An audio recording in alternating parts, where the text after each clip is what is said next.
Welcome to another edition of the Rebel Run Sports Show. I'm John Moore, joined as always by Rob Giampapa. Rob, another crazy week. It's insane. It's insane. It just doesn't slow down. It doesn't calm down. I'll tell you, I've told you before, I love the Thursday night game. Yeah.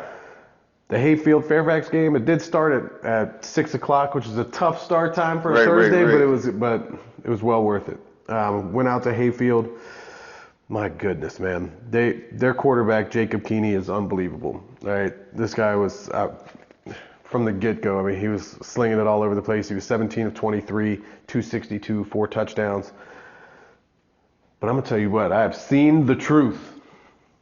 Brian Cobbs, this receiver they have, he's only a junior.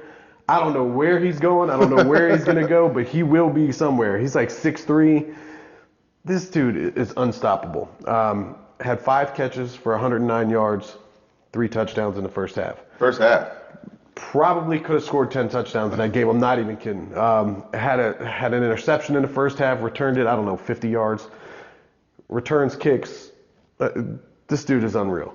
Man, he is tremendous to watch. So he is the truth. What's going on with our Rebels? They're bad. Yeah. There's no other way you can't sugarcoat it. They're bad. Now, I'll tell you this. It wouldn't have mattered who was playing. Nobody can cover that guy. Right. Nobody can cover him. He's terrific. Let me say this about Hayfield. Their uniforms. I saw you tweet something about that. So good. They're so good. Huh. They're all orange with the white helmet. Yeah. Oh, they're clean. They're probably the best looking uniform I've seen all year. The South Lakes is just different and unusual. Right. But the all orange Hayfield uniform is terrific. The only knock that I have on Hayfield is their student section. Oh, come on. I'm not saying there were students out there, but it's Thursday, 6 o'clock. You have a 5-1 team. They're terrific. They're high flying. I mean, they're literally the best show on turf. Like, why is that place not packed to the brim all the time? No excuse. No, it's if you like football and you're a fan, I don't care if it's the NFL, college, high school. If you're a fan of football, Northern Virginia is the place to go to see receivers. I mean, it is. You've got Spalding at South County, Adu at West Springfield, and this dude Brian Cobbs at Hayfield. I mean, where else do you need to go? I mean, it's tremendous. But Hayfield rolled in that game 54-9. Score probably wasn't even that close. Right. It was 54-2 for a long time. Hayfield got stuck. They had a safety that was late in the game. It was a bad spot. They didn't have their starters in. Right. So the game wasn't that close. Cobb could have sat, 70% of that game, and the score would have still been the same. Wow. Tough going for Fairfax right now. But new coach, he'll turn it around next season. 0-6, it's tough. Well, Rob, I went to Anandale, and the atmosphere there, I mean, this was homecoming. Yeah. It was the 50th anniversary of their class of 66, and they had a number of those guys out. First state championship team Anandale had. So it was electric in there. They had Mount Vernon come in. Mount Vernon, very good football team.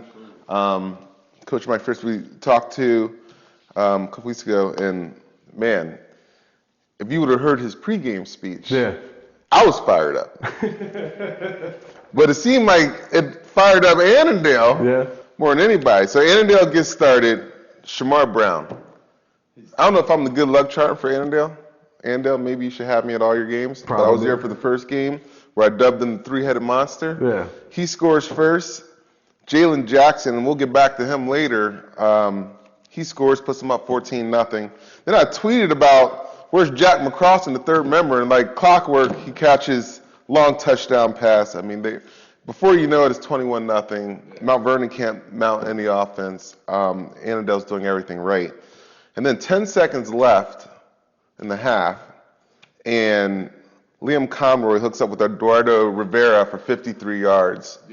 And 28-0. Now, you want to talk about student sections.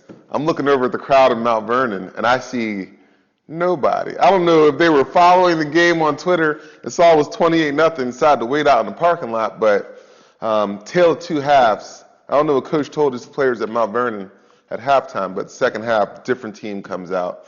They're dominant in the second half, and they have long scoring drives. Timothy Heltzel, the quarterback at Mount Vernon's really talented I told kid. you, man, that guy is terrific. And Michael Gamble, the running back. This is a big kid. Yeah. He's not real shifty with the lateral movements, but once he, gets his momentum going in one direction, he's hard to bring down. So. Is it a little reminiscent of yourself? A little bit, something like that. A little upright running, looks real good when he's doing it. So. But Heltzel ends up 23 of 42, 262 yards and a touchdown. Conroy for Anandale, 8 of 19, 209 and 2 touchdowns. So. Mount Vernon has a shot at the end. They actually have a couple shots. They end up with first and goal at the 8-yard line. Can't punch it in. Credit to Annandale's defense. I mean, they had a lot of opportunities to, the momentum was against them. By this time, somehow Mount Vernon's crowd has filled. Yeah. By the fourth quarter, it's insane atmosphere in there on both sides. So, but Annandale, all the credit due to them. They pulled it out in the stretch.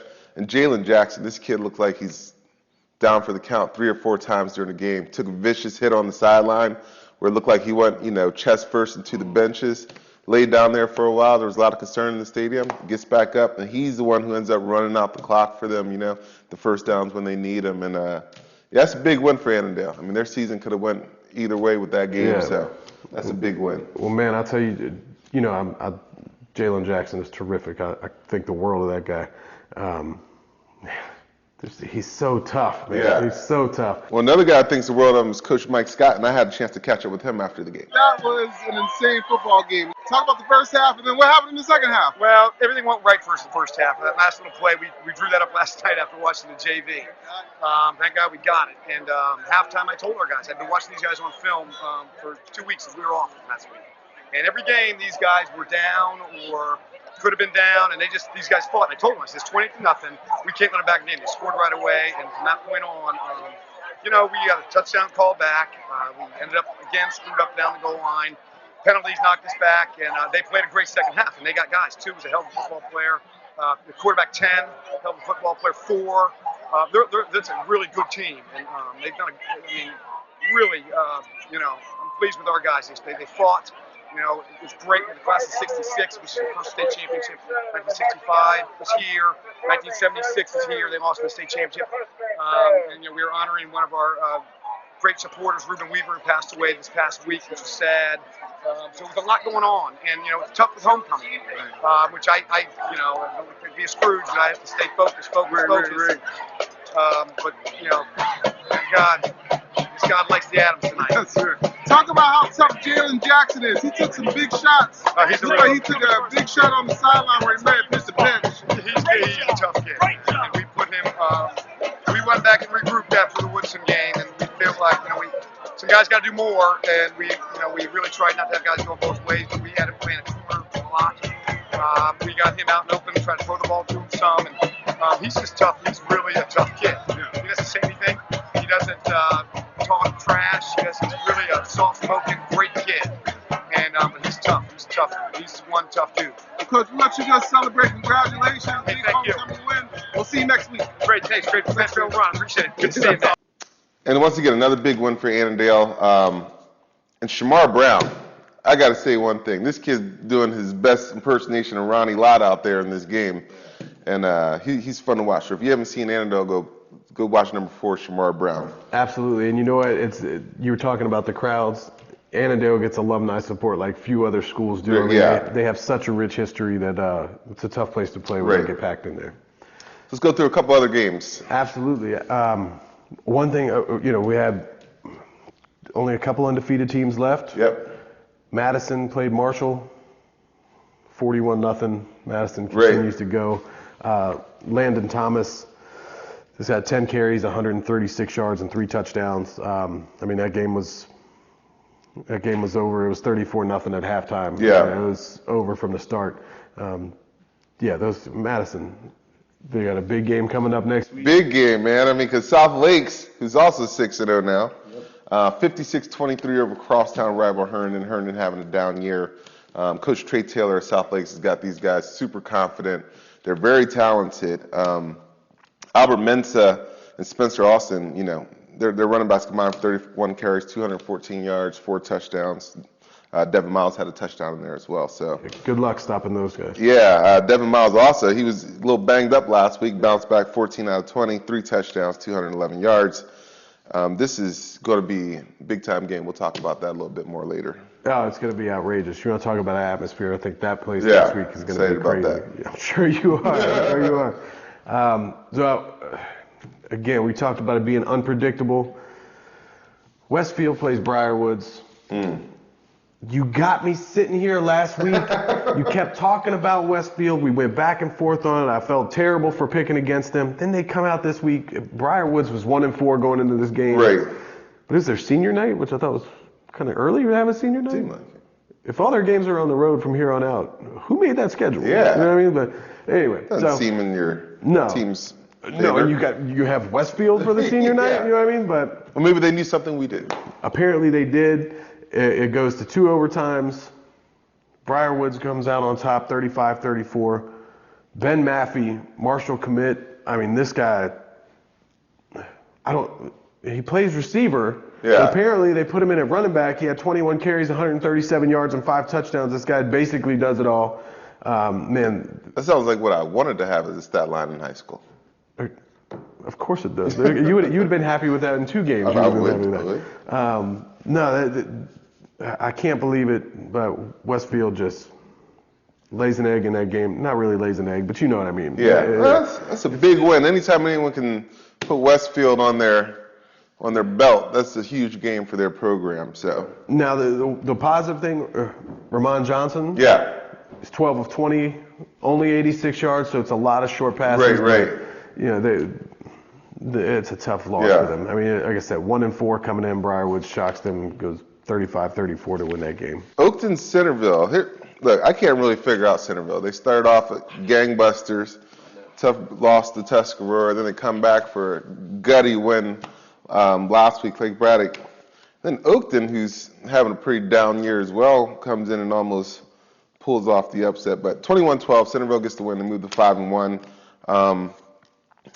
Yeah, man, this kid Culver is he's legit. So, it's just going to be interesting to see how they do moving forward. But they're 5-1. They're in a spot that a lot of people would trade for. So, absolutely. One thing I want to throw in there: Champ went to Rockridge and won 53-14.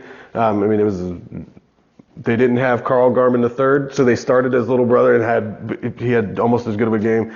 But they also had this big dude, Mikey 33. That's all I'm gonna call him, Mikey 33, because he looks like Allstott and just rumbled all over the field, just crushing people.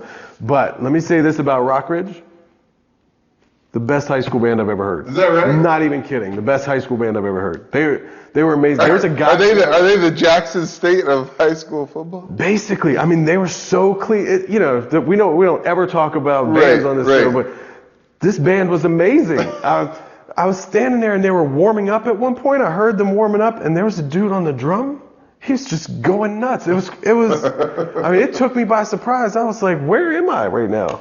Anyway, moving on. South County, Woodson puts up 32, but South County, man, they still go 56. And Jack McDaniels has been a revelation this year. I mean, 21 of 33, 6 touchdowns, 322. Yeah.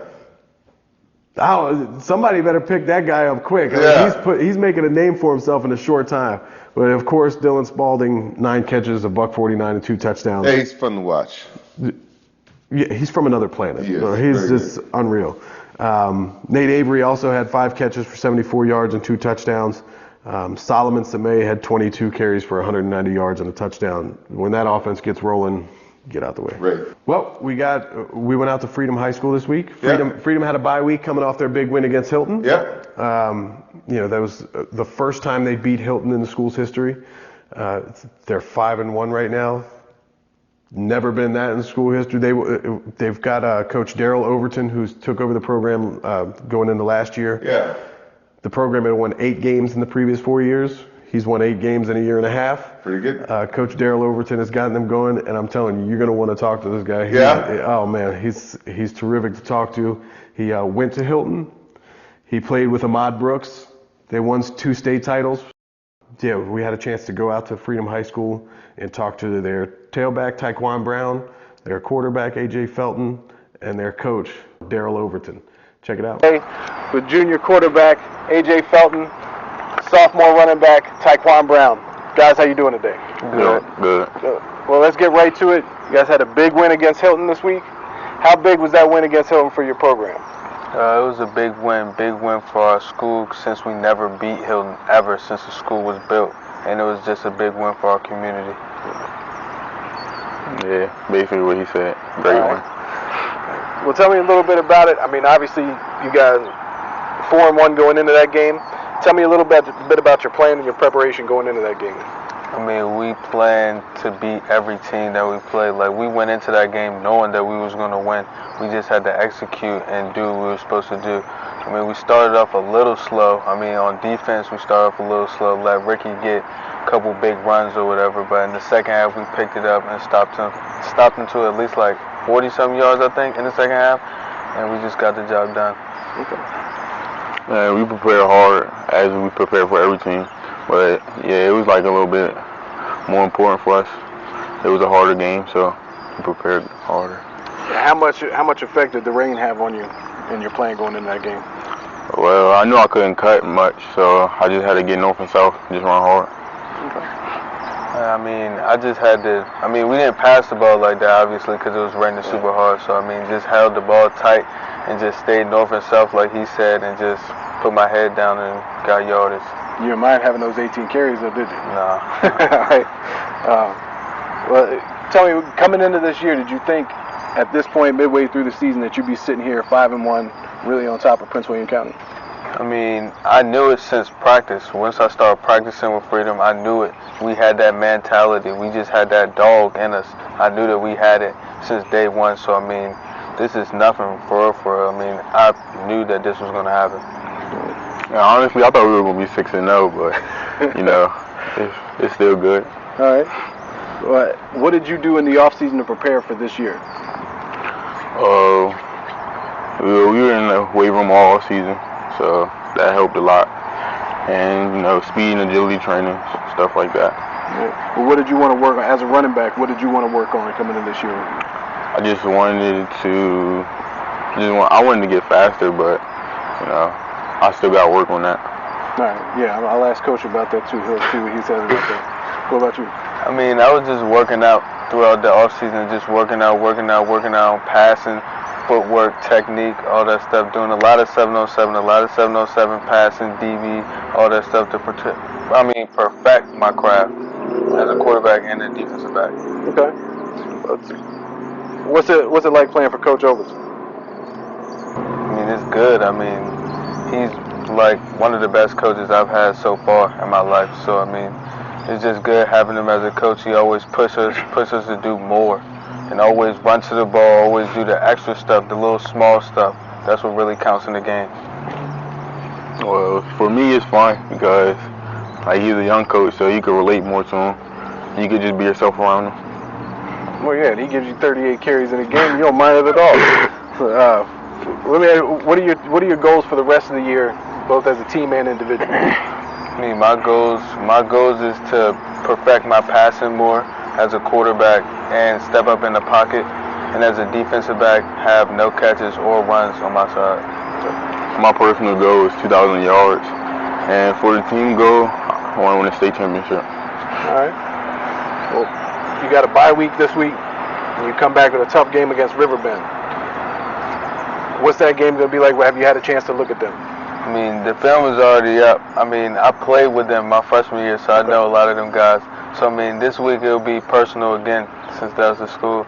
I transferred from my freshman year. So, I mean, it'll be personal, and I'll take it real serious. All right. I think it's going to be a good game. They're a good team. All right.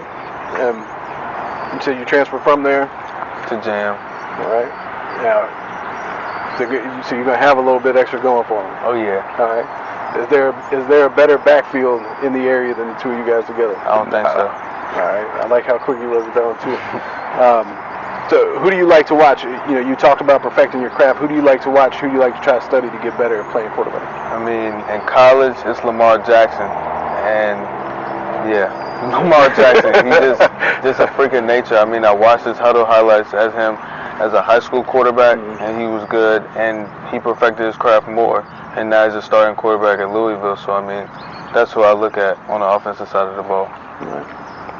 For me, is Leonard Fournette, big and strong, forward, and he's tough to tackle, tough to bring down. That's it. Yeah. All right. How much support do you get from the students out here? Your student section get crazy. How much support do you get from the students, the community? I mean, it was like, you guys, it was a tough going before you guys got here. How much support do you guys get now? I mean, well, it's getting better, of course. When you win, you get more support. The community support is getting a lot better too. Everybody sees what we're doing, trying to do. They like it. Yeah, I think all the students, I mean, now that they know that we're winning and not losing, I mean, they want to come out and support. Everybody want to be a part of a winning team, a winning situation. So, I mean, I think we're getting a lot of support since we're winning. All right. Come check them out at Freedom High School. If you haven't heard of them yet, you're going to soon. A.J. Felton, Tyquan Brown. Thank you, guys. Talking with head football coach Daryl Overton. Coach, how you doing? Doing good. Good. Let's talk a little bit about it. You guys had a big win Friday night. Take me through that game. It was, like I said, it was a big win because we beat Hilton. Both teams were 4-1. Hilton's always been, a good football team. Probably the marquee team in our area for a long time. They well coached. So, like I said, anytime you can beat a good football team at their house, always feels good. All right. Now, you said you had some wins against them before, but on a personal level, going there, did it have a little bit of extra for you? I mean, it's always, anytime you're playing against a school where, I went there and won, 2 state championships. We probably would have won a third one had I not broke my ankle. And Ahmad Brooks, who, obviously is on the 49, didn't break his in the same game. So it's always, you're going against your alma mater. Not personal, and from that it's just, you take a little more sense of pride in, like, that's where you came from. You like taking a sense of, pride about it because you helped build a lot of what they have going on. But like I said, I had been there twice before with my previous school at Colonial Forge. With Coach Brown, who was the head coach when I played. Right. So, we had been there before and played them in the playoff game. And, like I said, it felt good. But, I told them it was still only a week 6 game. No trophies were given out. It's just good because it's a good football team you beat and a good staff. All right. But how important was it for your program to get that first win over Hilton? I mean, definitely. I mean, it was important, not only for the football team, but like I said, our school. In our community, a lot of times, our school in the past will get a bad rap for different reasons. Not just one thing in particular. It kind of was a big boost for, our teachers, our administration, our students are, just as, as good as anywhere else. The teachers are working hard. Administration is, good just as like it is at Hilton or anywhere else. Our football team prepares the same way. So, it was big for all those reasons. Excellent. Well, you guys are 5-1 this year. 3-7 last year, but you won 8 games in a year and a half. They won 8 games in 4 years before you got here. Yes, sir. What did you have to do to kind of change the culture and bring your attitude coming into the school? Well, the good thing is when I got here, a lot of the guys that contributed right away were not directly playing on the varsity team. So what I mean by that, the year before I got here, they had lost 39 seniors. So obviously that's a big bulk of the guys that are playing. So a lot of the guys that I inherited right away were on freshman, JV, a couple new guys that moved here. So, they didn't already have preconceived notions about what things should be like. They were very receptive. The biggest thing was just, a no excuse attitude. I felt like guys were making a lot of excuses before as to, why they couldn't be at practice or why they couldn't do this or why they couldn't get assignments done. And, I just preached to them from day one, just be tougher than your life, no matter what, be tougher than your life. I like that. And what kind of changes did you make? I mean, when you saw it and you got in here first day, what did you see right away? All right, as a program, we got to start to do this. The main thing was, hiring a good staff. That helped a lot. You got a good staff. The administration was key in getting the coaching staff, in the building for positions they qualified for. The one thing that I said, like I said, no excuses. The first day we had weightlifting, you probably had, a handful of guys there, 16 or so guys. And you're kind of like you're throwing a house party and you're just hoping people come to the house party. And then, talking about this off season, on Fridays, we practicing at 5 a.m. right here in this stadium. And you got, 40, 50 guys there. And then you're doing weight room and you got 30 guys there. So just changing the mindset that, be tougher than your life. Yeah. I don't, whether it's school, football, whatever, you got to be tougher than your life. Stop making excuses. If it's important to you, take care of it. So that's it. All right. Well, let's go back a little bit. You played at Hilton, but you coach here now. How did you get from point A to point B? Point A to point B, ever since I was young, I loved playing, and I was really a smart player, cerebral. Played at Hilton, like I said, under Coach Brown, who's now at Colonial Forge. Played in college, played arena football. Probably had more NFL trials than I wanted because that means I wasn't making it. But always was a smart player. I love the game. Preparing me to be a head coach, just being with Coach Brown. The last 6 years at Colonial Forge. Not only the football side of it, what people don't realize is, I share the office with them. So sitting in there on the day-to-day and just hearing them talk to parents, seeing how you deal with faculty, just those type of things, like I said, stuff that people usually have to learn on the job that I got to see firsthand, how to take care and handle that stuff. So that was, that was probably one of the most instrumental things through it all, really.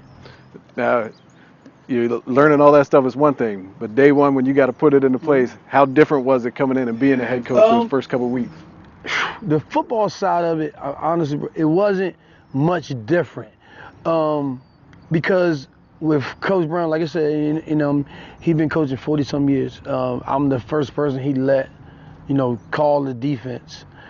Because he saw me preparing and putting in the time, So the preparation part I always did. Now I just had to oversee everything. The paperwork stuff is what was the biggest adjustment, stuff that as a coordinator you don't got to deal with, like receipt books and emails from parents. That's the stuff that's like, oh my goodness, not the football side. It really wasn't much different. That part of it is really easy. It's the other stuff that come along being a head coach that gets annoying. Yeah. So obviously there's a lot of stuff going on right now between Charlotte and Louisiana and all that stuff, and you got Kaepernick with the kneeling during the national anthem and everything. Do you talk to the kids about that? Is that something that comes up? We definitely talked about it. We talked about it from two perspectives. One, respecting authority, whether it be police, teachers, people in a position of authority. You have to listen to them. You always have to agree with what they're saying, but they're in position of authority. And, we kind of spoke on that, when you're dealing with, like I said, whether it be a teacher, administrator, police officer, he's in a position, him or her is in a position of authority. You don't have to agree with what they're saying, but at the end of the day, they got the last say so. And they're going to be the only person there to tell about it. And then kind of, we talked about, just our whole, environment, kind of going to the Hilton game where our school is, mainly minority based. And, Hilton is kind of diverse. We talked about like I said, when we say it was big for our community, that's kind of some of the things we talk about. We talked about not having an oppressed mind state. Just because you go to Freedom don't mean you can't have A's and B's. Don't mean that you're not as good as somebody at Hilton or Woodbridge or anywhere else. That's what they meant by that. That's what we mean by it was big for our community. Because like I said, we represent, here this is a minority school for the most part. And there's nothing wrong with that. It's just the outside, perception of it. And like I said, and you don't want your kids to fall to that state of mind. It's not where you at, it's where you going. So like we said, this doesn't, nothing's wrong with being here. Success comes from here. My brother went here, plays for the Tampa Bay Buccaneers. So, that's always a part of it. Honestly, it's funny that you brought it up all week. We talked about that, not having an oppressed mindset and, taking care of business. Well, you got the bye week this week, and you come back against Riverbend. They're tough. Mm-hmm. How much have you seen of them, and what's your preparation like going into this week, we just preach to the kids. You got to keep them on task. With no game, this week it's hard. It's hard to get up. Yeah. Keep them practice up. But Riverbend's been solid, been a good football team, the past 2 years. They got some good players. They'll be a tough opponent. But like I said, we were preparing for them the same way we've been preparing for everybody else. We just got an extra, week or 4 days to do it. We'll go scout them. This week we've seen them once more. We saw them live versus Massaponics early in the season. Like I said, we know what they bring to the table, and like I said, there's another team that beat us next year that we got to prove ourselves to them. All right. Coach Overton, Freedom High School.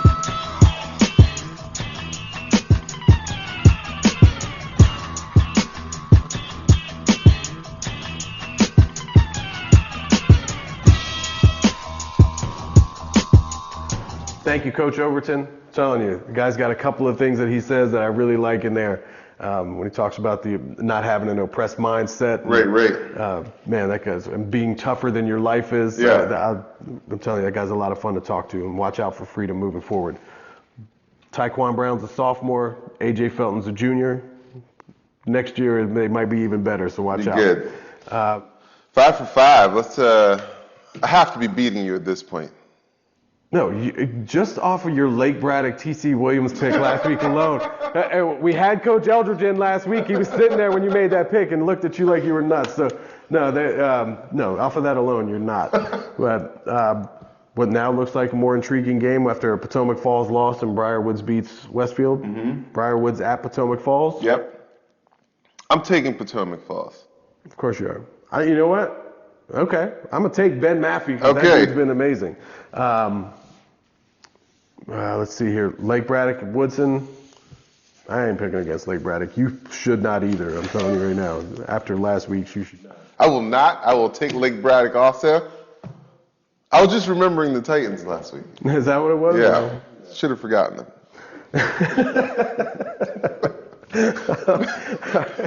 Well, then we got the game of the week is going to be Madison at South Lakes. Yeah. And I will be there. Yes, you will. And hopefully the weather is better than last time I was there. But I will tell you this. I'm taking South Lakes. Good.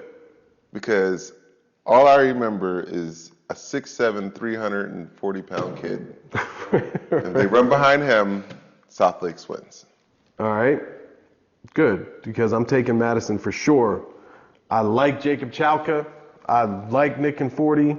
And Landon Thomas has been coming on. I'm going with Madison. The Warhawks, and they got the old Atlanta Falcons helmets. Yeah, they do. Rest in Channel 28. South Lakes is the call.